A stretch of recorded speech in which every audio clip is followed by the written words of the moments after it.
Now, by any chance? Gotcha. Sorry about that. Not a worry at all. How are you? Fantastic. How are you doing? Good. Are you tired from the draft? A little tuckered out. Didn't get a lot of sleep Thursday night because I had to fly up to New York and I'm out on Long Island right now for a couple of my best friends' weddings. But yeah, man, it was a thrill. Yeah. I was so surprised when I think it was the firefighters drafted Jackie Bradley Jr. Oh, the clowns. Yeah, first Yeah. overall.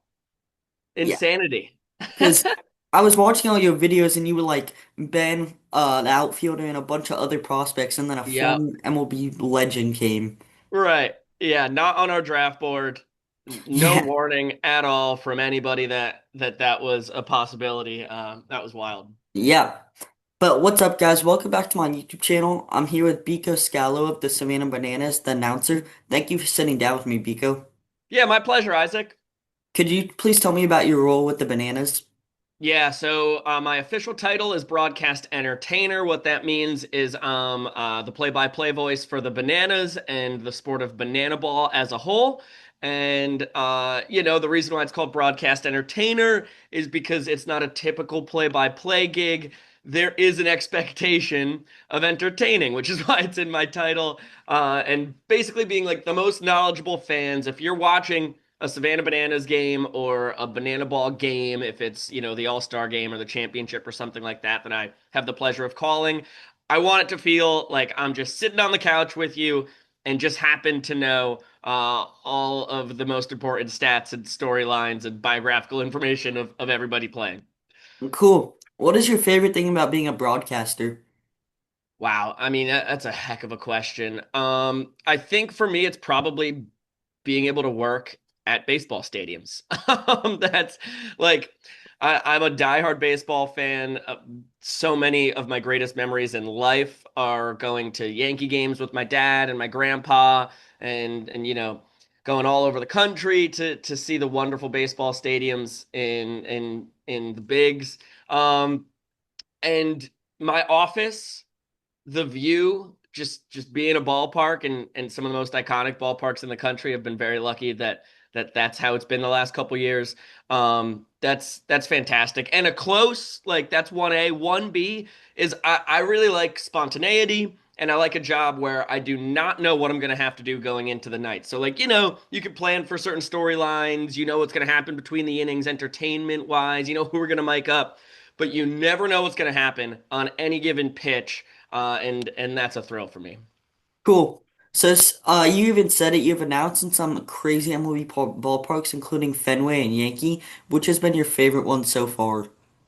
Yeah, I mean, special to me, the Yankee Stadium. Nothing can possibly come close to that. Like I just said, I mean, I grew up going to the games. I grew up like 2 hours north of New York City on Saugerties, New York. So a lot of 100-mile drives down to the Bronx to watch games with my dad, and having the role reversal of just getting to be anywhere in Yankee Stadium I wanted was mind-boggling to begin with. Being all over the field, getting to take batting practice, and then be in that iconic press box. That's the most special to me. The coolest ballpark, PNC Park by a mile in Pittsburgh. I mean, like, there's just no view like that. Now, I have not been in all 30 press boxes in the big league park, so I can't speak for all of Major League Baseball. But so far, I have been to the majority of them, and PNC Park is in a tier of its own. There's a lot of other wonderful views, but Pittsburgh, man, they hit that thing out of the park. No pun intended. PNC looks awesome with the river and the bridge. It's insane. It's really cool. I'm guessing you grew up a Yankees fan. Die Hard. Who is your favorite player? Hideki Matsui was my first favorite player in Major League Baseball. Once he was kind of towards the end of his career, he passed the baton to Robinson Cano. He was my diehard. I was a huge Milky Cabrera guy for the couple years. The Milkman delivers. I always grew up listening to the games on radio with John Sterling and Susan Waldman. So I mean, when you got a guy Milky Cabrera and John Sterling saying the Milkman delivers every time he hits a home run or a walk off, it's tough to beat that. But like when I think about my favorite Yankees growing up, oh, I was a big Ching-Ming Wong fan as well. Oh, I love Ching-Ming Wong. Those were my guys, and plenty more. I was a big Alfonso Soriano, Gary Sheffield, like but now we're descending in order at this point. Yeah, those Yankees teams were loaded. Insane, insane. Yeah, it was an embarrassment of riches. It's a good way to grow up when your team's just spending more money than everybody else in Yeah, Major League Baseball. it's like what the Dodgers are doing now. Yeah, you bet, you bet. And you know what? I with no salary cap in the bigs, if you got the money, spend it. Like I'd be throwing stones in a glass house if I was saying there's anything unfair about that. Yeah, I kind of agree with that, but I'm also a Diamondbacks fan, so I hate everything about Yeah, LA. that's super fair. Yeah, it's been rough the last couple of years. Oh man, you were just in the World Series a few years ago too. That was a heartbreaking loss to the Rangers, but a lot of young talent. I love Corbin Carroll. Ketel He just, Marte is one of my favorite players in the big. So there's always that sparkle of hope in Arizona. But yeah, I completely understand not being able to keep up with the payroll of the Dodgers must be yeah. very In frustrating. 2023, we're in the playoff in the World Series after making the Yeah, wild card. 24, we missed it by a game. 25, we were right there at the end. But I do right. think they're gonna trade Cattell in the offseason. Oh, my guy, my guy. I love him. I love the way he plays ball. He's incredible. We just need more pitchers. Yes. Yep. Super fair. Who's your favorite player in all of Banana Bowl? Oh my goodness. Well, it's unfair because I just finished my sixth season in Banana Ball, and there are some guys who were there in 2020 when I arrived. So and I am very much when I am calling a game, I am 100% an unbiased broadcaster. I just want to see wonderful Banana Ball. So any kind of favoritism for guys who are lifelong friends of mine is very much pushed to the side. Um, but Bill Leroy and Kyle Lewigs, I mean, they've been here since the beginning. Dan Oberst, the same for me. So like those three guys, I've spent dozens upon dozens of bus rides with them going to Macon, Georgia, and Lexington County, South Carolina, and in the dog days of the Savannah Bananas. Kyle is one of the groomsmen in my wedding, so it would be Wow. crazy. It'd be crazy not to mention those guys. Yeah.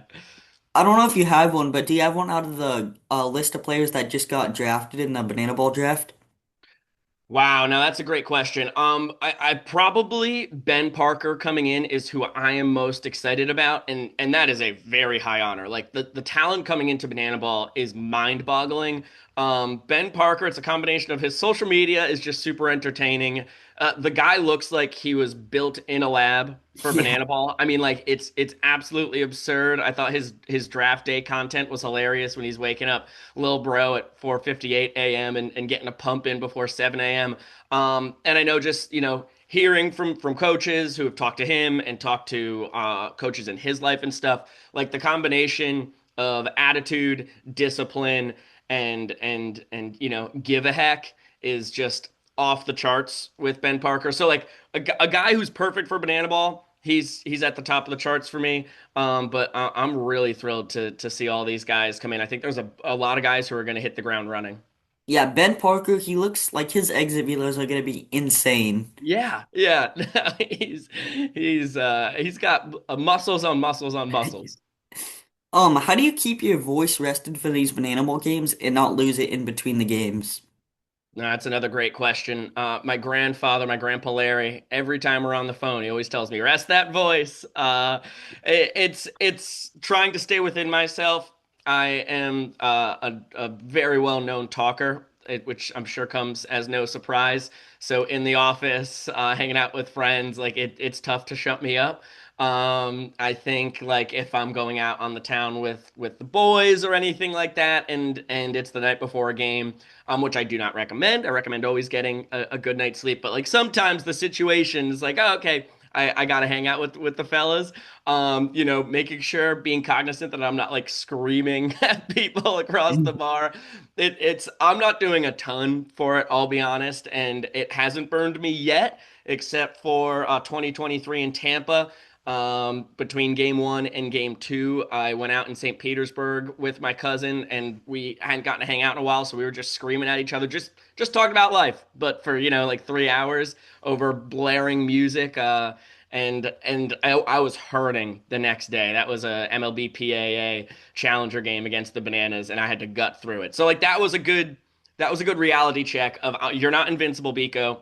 Stay within yourself. Do not scream, whether it's a family member that you haven't seen in years or not, for hours on end beforehand. But I play it pretty fast and loose. Some tea with honey is always good. Hot water is good for the voice. But so far I haven't had to do anything too crazy. I've always wondered this because it's over the years I've kind of had an interest in becoming an announcer, and I always wondered how you guys' voice always sounds so good. Yeah, it depends on the person, right? And if you watch my early broadcasting clips from when I was still in college, calling games for the Saugerties Stallions in the PGCBL, even my first 2, 3 years with the Savannah Bananas, this is not how I sounded like, right? Like I matured into Yeah. this voice. And I think it's important to try and speak from your stomach instead of your throat. That is really good for voice protection. It's kind of an abstract thought, but once you understand it, you can kind of nail it. But yeah, and then some people just are gifted with golden pipes. Like Kevin Harlan is like the perfect voice you could ever have, and I'm not gonna have that voice. But you do the best with what you got. Cool. How do you make your calls so good on the spot? Let's say it's a special moment in the ninth inning and Coach Rack, for example, it's a walk-off grand slam in Angel Stadium or in National Stadium where he was drafted. I think it goes back to reps more than anything. It's the more you do anything in life, the better you're going to get at it, right? And that is especially the case with broadcasting. It's a very hard craft to just for the first time sit down, grab a mic, and be good at it. I'd guess that almost nobody has ever done that in the world. Some people have a natural inclination towards it, but it takes a lot of work and just doing it and making mistakes. Especially on a smaller stage, it's really nice to have a few summers or a few years to work out all the kinks. I think I've gotten to the point I'm not thinking about calls going into them a lot. It's kind of moment happens and just find the right words in the moment. And I think less is more. That's kind of where I've ended at this point in time. There's always a million things you can say about something, but just find the most important sentence, get it out, and let the moment speak for itself, especially if it's a huge moment and the crowd's going crazy. That's impressive because you sound awesome on the Banana Ball broadcast. Thank you, Isaac. You're Fire me welcome. up, man. I love your calls. Oh, that's awesome to hear. So like I kind of said earlier, I've had an interest in becoming a broadcaster recently. Do you have any tips for me? Yeah, for sure. It goes back to what I was just saying in that if you want to get into the broadcasting world, just start doing it, right? Like when you're playing video games, pretend like you're broadcasting the game. If you're watching a game on the TV, like mute it for an inning or two and just call the game as if you were in the booth, right? Whether you've got a partner or not, just go after it. There's nothing better than trying to do it. And I think it's important too, if you really, really want to try this out, record yourself doing it. So like voice notes on your phone or any kind of little voice recorder you can order or find anywhere from a video store. Record it, listen to it back. That's really important. Self-reflect. Think about how you wish you would have said certain things. Self critique is really important in broadcasting, and but nothing more important than just getting the reps in. You do not have to be calling a game on the air. You can go to a game in person and record yourself and then go back and listen to it. I think that's the secret to the sauce. I've been doing the video games for a couple months now, I would say, because someone else told me that. But Yes. how would you recommend calling every pitch? Because sometimes I feel like I'm like 3-2 after a foul ball and it remains 3-2. Right. That's something that, I think I've evolved with over time, and then it's completely different for radio compared to TV, right? Because radio, you are the entire world. The Yeah. world is only knowing what you are saying, so you have to describe everything. Whereas TV, they can see it. So you're adding a lot less. You're just enhancing the visual when you're broadcasting on TV. I think, and also I'm a big subscriber of studying the best, right? Like Joe Davis and John Smoltz are calling the World Series. I'm watching every single pitch and I'm thinking very critically about all the decisions that Joe Davis is making. So, you look at those guys call games, and kind of I pick up how often are they repeating the count. Um, uh, Kind of similar to like the big call type thing. I think less is more. If it's a 3-2 and someone fouls it off, you don't have to say 3-2 again, right? Like the count is still full. And I try to add another bit of analysis, or maybe it's a moment where you let it breathe. But it depends. And then banana ball compared to baseball, banana ball is so fast that I think if we were updating the count every single pitch, that's pretty much all we'd be talking about Yeah. during at bats. So you got to pick and choose your times, right? It's a feel thing. I don't think there's a right answer in particular, but it kind of goes back to like if you're doing this and you record yourself and then you go back and you're listening, you're like, oh gosh, maybe like I said, it's a 3-2 count multiple times in an at bat, and you'll realize, okay. And then there's always other ways to say it too, like the count remains full, another payoff pitch, stuff like that is ways that mixing up the vocabulary can make yourself sound a lot less redundant, of course. Awesome. Thank you.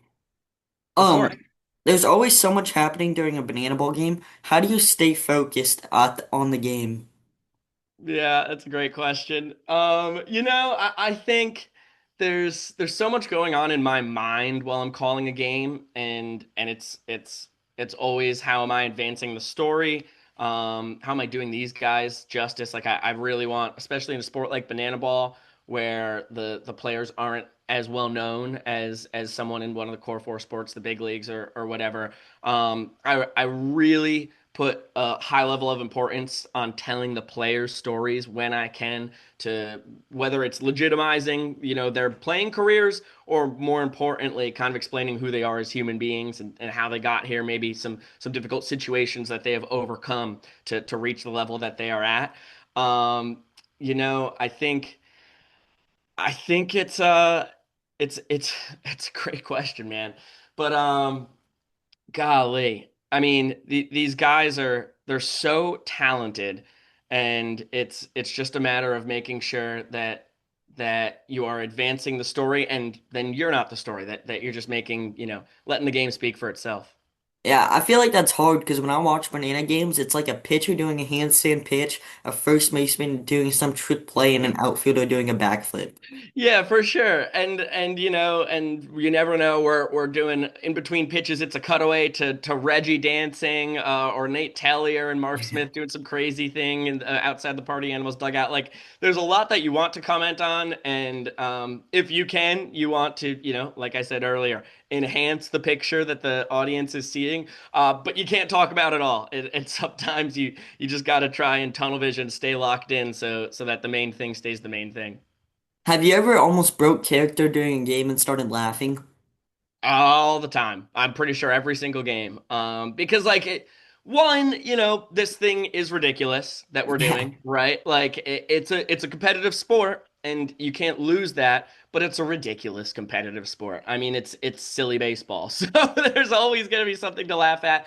And I think laughter is important, not just for broadcasting banana ball, but any sport. Ian Eagle is one of my favorite broadcasters all time, and I think he is as good as anybody in the business at combining humor with really intelligent, and exciting broadcasting. So I pride myself in trying to follow in another great Syracuse man's footsteps in Ian Eagle. And when there's time to insert humor, if the game isn't providing itself, which Banana Ball often is, I think laughter is always welcome, and I'm hoping to have some every single time I sign on to a broadcast. What's been the funniest thing that's happened in a game for you? Wow, the funniest thing that's happened in a game in Banana Ball. Oh gosh, what could it be? The first thing that pops out in my mind is a staged moment in Nashville. I think it was 2024. We had,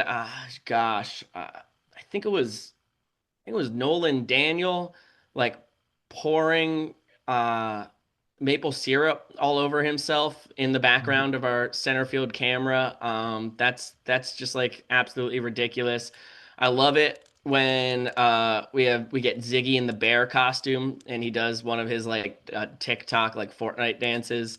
That always gives me a good chuckle. Reese Alexiadis had to walk up to the plate this past year where it was like a they were playing the I get knocked down, but I get up Oh again. They yeah. ain't never gonna keep me down. He just kept falling every time was I get knocked down.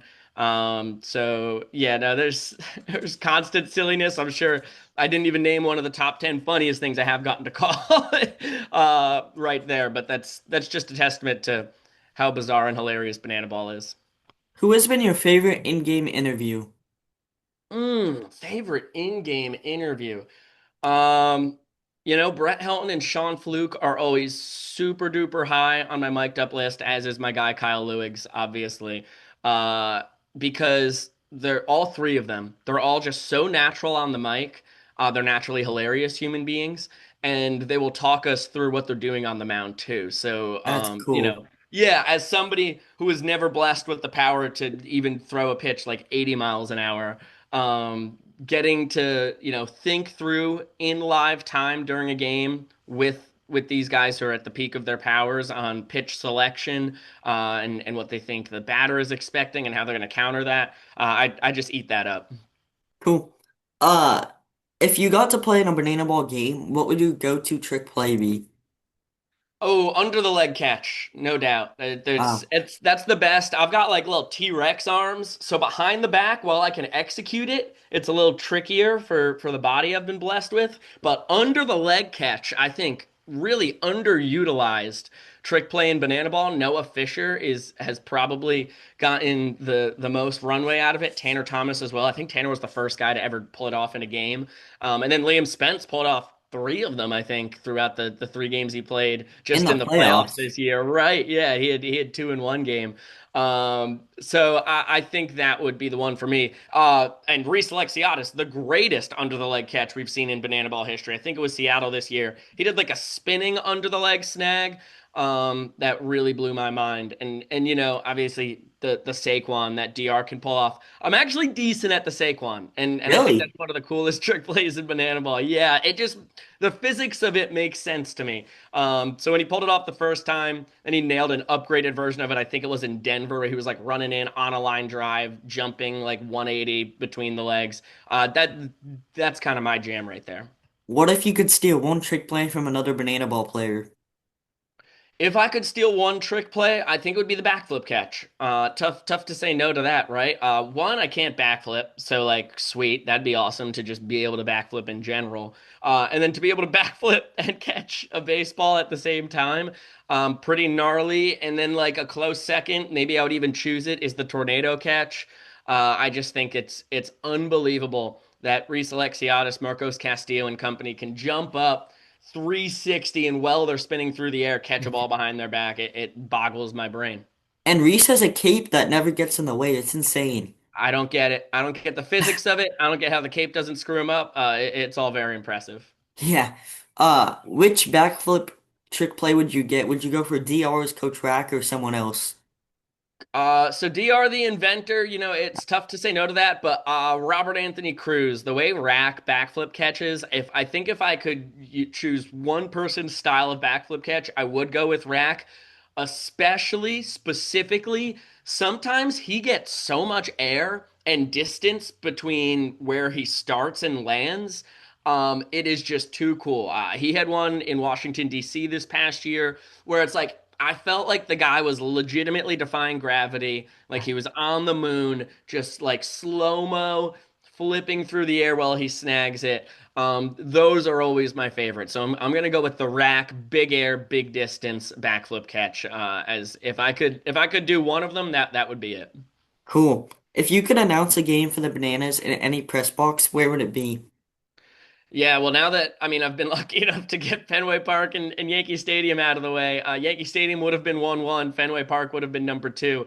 Wrigley Field is number three, and as long as all goes to plan, I'm going to be able to do that one next year. As the Bananas and Firefighters do battle in Chicago, so that'll be really really That would cool. be awesome. Yeah, I would love to get Dodger Stadium in there as well. Chavez Ravine looks wonderful. And then in there in the top four, I would say Oracle Park in San Francisco. That is as cool of a park. It's PNC is my favorite now, but I did get to go to a game as a fan in San Francisco in 2023 when we were played in San Jose, and that place is so cool. Oracle looks beautiful too with the ocean in the background as well. It's what, yeah, it is an unbelievable scene. And then, like, if you just rotate around the ballpark a little bit, you can see the Golden Gate Bridge and everything. Wow. It's mind-boggling. Um, did you see any like fish in the ocean at all? Because I saw a video on my Instagram feed yesterday, and it wasn't AI. I fact checked it. It was a shark in the middle of a game. No way. Yeah, That's insane. I No, I did not notice any gigantic fish when I was at Oracle, but they may have just escaped my vision. I can send it to you if you want after this. I have it saved. Yeah, I need to see how this happened. Do you ever eat snacks mid-game? Very, very rarely. If we're doing it on the air, like that's, obviously if it's for broadcast purposes, then I will snack a little bit. But I am the slowest eater that I've ever met in my entire life, and I have met thousands upon thousands upon thousands of people. So, one like in when if you're trying to get a quick snack in, I'm just not your guy. I chew my food so slowly and I must turn it into a meal or something where other people are like, I don't know what it is, but I just know that I've never met anybody who eats slower than me. So, no, if I'm hungry during a game, I just tough it out because, I take one bite and it's like a 30-second commitment. Wow. Yeah, it's a blessing and a curse, I'd say. Yeah.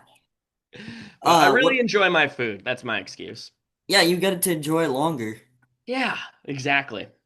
What is your favorite food with banana in it? Ooh, probably oh no, banana bread, easy. I really like banana cream pudding. But banana bread is like you give me a loaf of banana bread and a tall glass of cold milk and I'm happy as a clam. So yeah, banana bread, 1-1. Banana bread is good, but you drink or you eat it with milk. Oh yeah, big time. I'm a huge milk guy. If I've got like some kind of a pastry or a sweet bread like that, there is nothing in the universe I would rather than a glass of whole milk in particular because you start getting the 2% skim and stuff. You might as well be drinking water. So give me my whole milk. If you don't have it, I'll drink half and half. But I'm a little sick like that. That's crazy. The only thing I like milk with is cereal. I'm a huge cereal guy, but we've already I'm a big milk guy, so it completely makes sense that yeah, cereal is pretty big for me too. Which player's personality stands out the most to you behind the mic? Ooh, who's players? Once again, Sean Fluke probably is like, and when I think personality on the mic, he screams it. I don't know if we've ever in the banana ball era. There's not a lot of guys I've been unhappy about their personalities on the mic per se, but Fluke, man, he's just one of one. He'll never be anywhere near the top of the list in velo. In fact, he's always going to be pretty much at the bottom of the list when it comes to velocity. But the guy knows how to pitch. He's a big spin rate guy, and he speeds you up with the fastball because everything else is so slow and everything's moving a different way. But yeah, he's different. And then you know what? Uh, I'll throw right up there with Sean Fluke. Ty Jackson is just another one of one human being that brings a type of energy that nobody else does when on the mic. Have you ever mixed up players while they're making a trick player in or batting? Yeah, dozens of times. Banana ball is so fast that sometimes, like especially in like a world's fastest inning situation, we don't have spotters in the booth, so there's nobody looking down there making sure number and pointing out on the roster like who's if there's a substitution or something. So yeah, they've snuck substitutions in on Josh and I without us noticing. I've every single year of my broadcasting career, multiple times I've mixed up somebody in the field. I did it twice with Danny Hosley in one game this year because he was like going full KJ with with the way his he was rocking his uniform. He was going like tank top, high socks, all the same drip.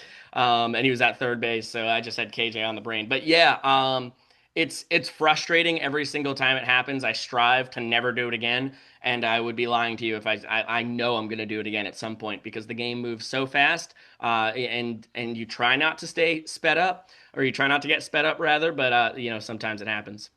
Cool. What inspired you to become an announcer? I always wanted to be a Major League Baseball player. That was the dream from as far back as my memory goes. And I was a really good ball player growing up. I was never elite, right? Like I was never the best player in my town. I'd say I probably wasn't even like a top five player in my town. I was always an all-star, but I was a role player on the all-star team. So I played a lot of travel ball too. And when I was about 15 years old, I'd seen enough players out in the world who had gotten all the S tier gifts that I had not gotten. And I was like, okay, the writing's on the wall. No matter how hard I work at this, I cannot turn myself into a Major League Baseball player. Maybe there's this one possible timeline out there where everything breaks perfectly for Biko. I didn't see it. And I thought, what's the next best thing? And that's talking about baseball. That's what I've loved doing just about as much, if not more, than playing baseball my whole life. So yeah, it just made too much sense to be the fallback option when I realized my playing career was probably going to end in like Division two or Division 3 baseball. Cool. Yeah, I get that nowadays. There's some guys that are like perfect games, throwing 95 at 14, and I'm like, what the heck? Yeah, and you never know if you're going to be a late bloomer. Yeah. There's a lot of guys you look at. Just Paul Skeens and Tariq Skubal did not have a lot of offers coming out of high school. They both just won Cy Young this year. So like, I am not at all saying that if like to quit your dreams. It worked out very well for me because I had a backup dream that I really loved. And I think folks should pursue a dream like this for as long as they can. But for me, I still got to play baseball throughout all of college, playing club ball at Syracuse, and throughout my high school career and everything. So I still played the game for as long as possible, but while also preparing for what could actually be a fruitful career. I will say though, some of the kids I see in my tournament, I'm like, you are not 14. I do not care what you say. Yeah. That's all the questions I have for you. Do you have anything for me? Isaac, man, I just got to tell you, you are a pro's pro. I think you're ahead of your years when it comes to doing this podcasting. You're super well spoken. I think your questions were super thoughtful, and I love your passion, and I love what you're doing for the sport of banana ball, and getting this thing running at such a young age. So I just think you're a superstar, and I can't thank you enough for getting to talk shop with you today. It was a great way to start my Saturday. Thank you, Biko. That means a lot from you. Absolutely. My pleasure, man. You're a rock star. Keep up the great work. Thank you. I will. Heck yeah. You have a great rest of your day. Thank you so much, Isaac. You too. Have a great one, dude. You too. See ya. See you, man.